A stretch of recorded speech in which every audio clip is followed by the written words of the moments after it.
Hi, I'm Adam Pritchard, Assistant Curator of Paleontology for the Virginia Museum of Natural History, and I'm back with another tale of ancient life. And for this week's episode, I kind of want to experiment. I want to do something new.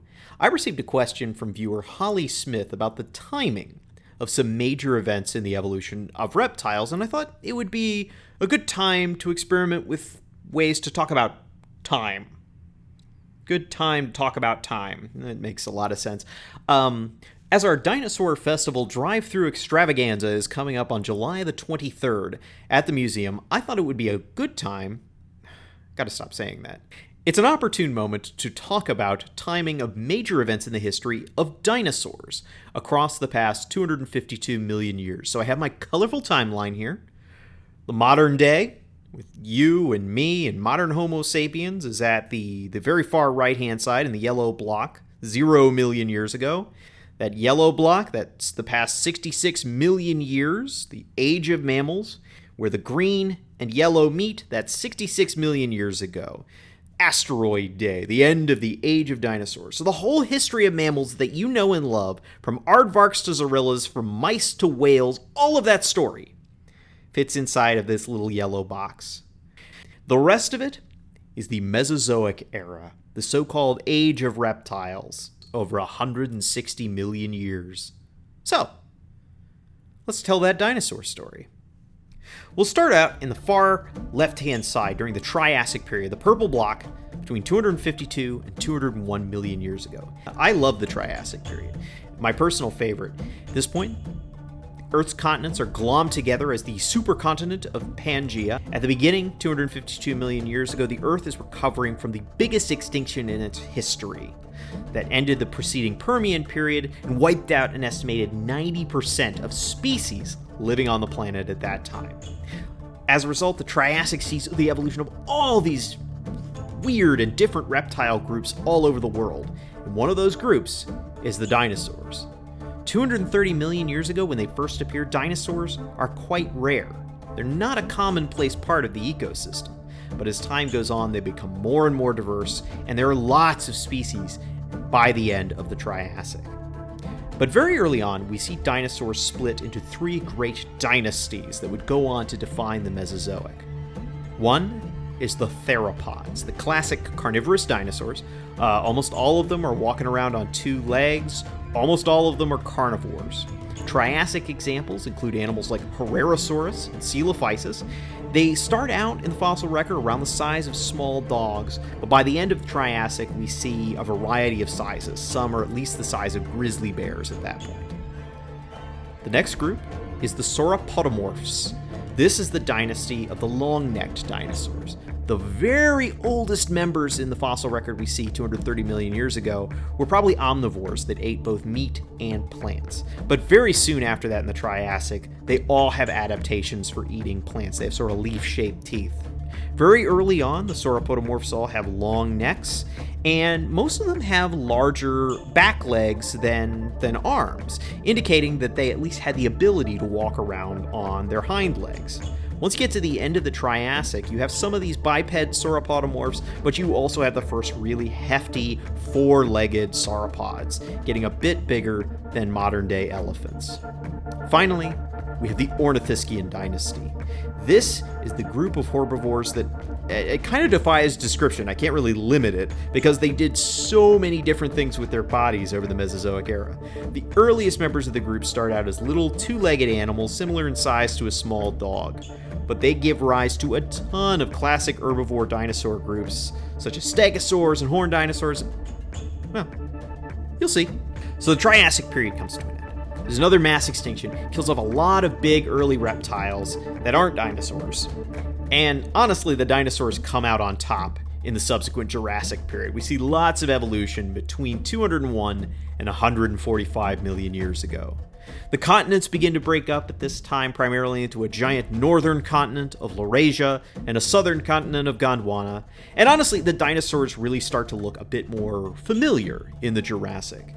Among the theropods, we get the first giant theropods that show up at this point. Animals between the size of a truck and the size of a school bus, with small arms, huge skulls, and massive legs that were the shape of most of the top predators for the next 80 million years. Jurassic classic theropods include Megalosaurus, Allosaurus, Ceratosaurus.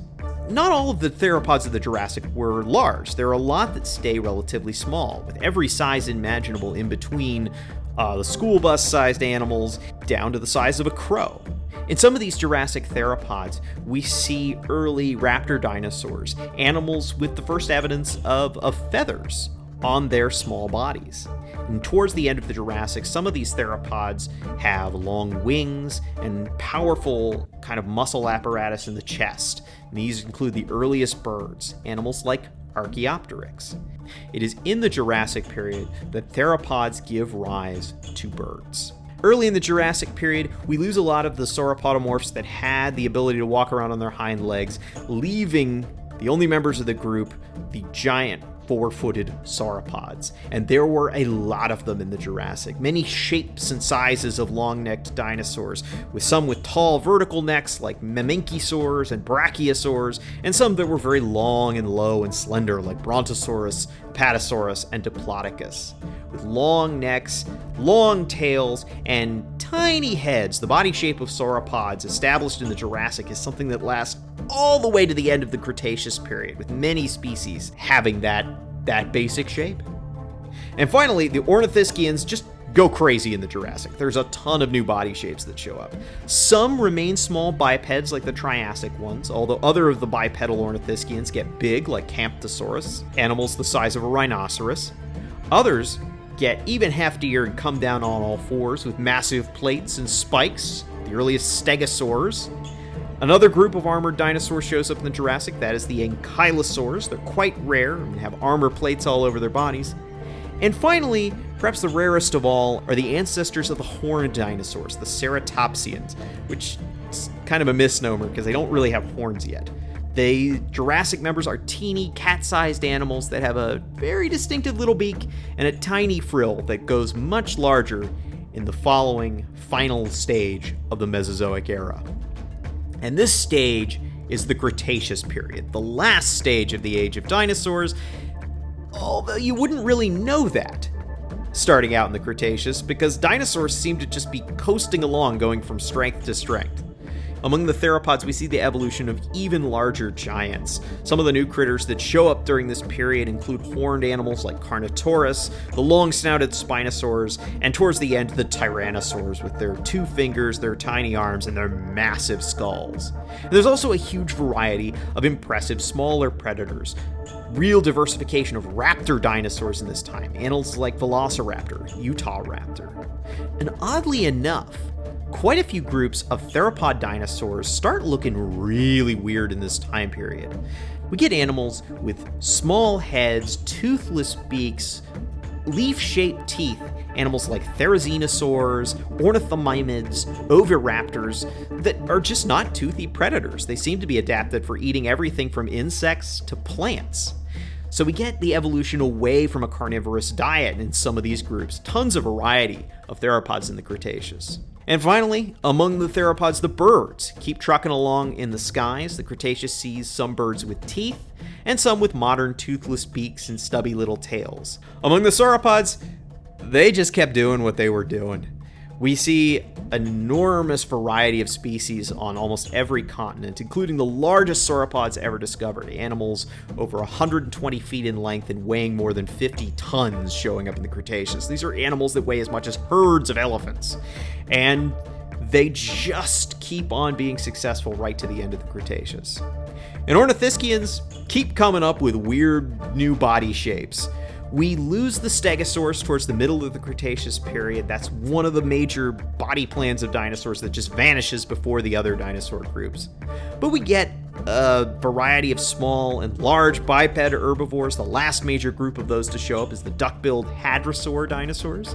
Ankylosaurs, the other armored dinosaurs, get bigger and start possessing new defensive adaptations like massive tail clubs. We do get some new body shapes of ornithischian dinosaurs towards the end of the Cretaceous, including the dome-headed Pachycephalosaurs, probably the rarest group of dinosaurs in the fossil record. As far as I know, there are no complete skeletons of these animals. And finally, in the last 30 million years of the Cretaceous, a true classic body plan shows up, that of the four-legged, huge-skulled, horned dinosaurs, animals like Triceratops and Centrosaurus. These true ceratopsian giants, even though they're well-known dinosaurs, are not all over the world. They only show up in North America and in Asia.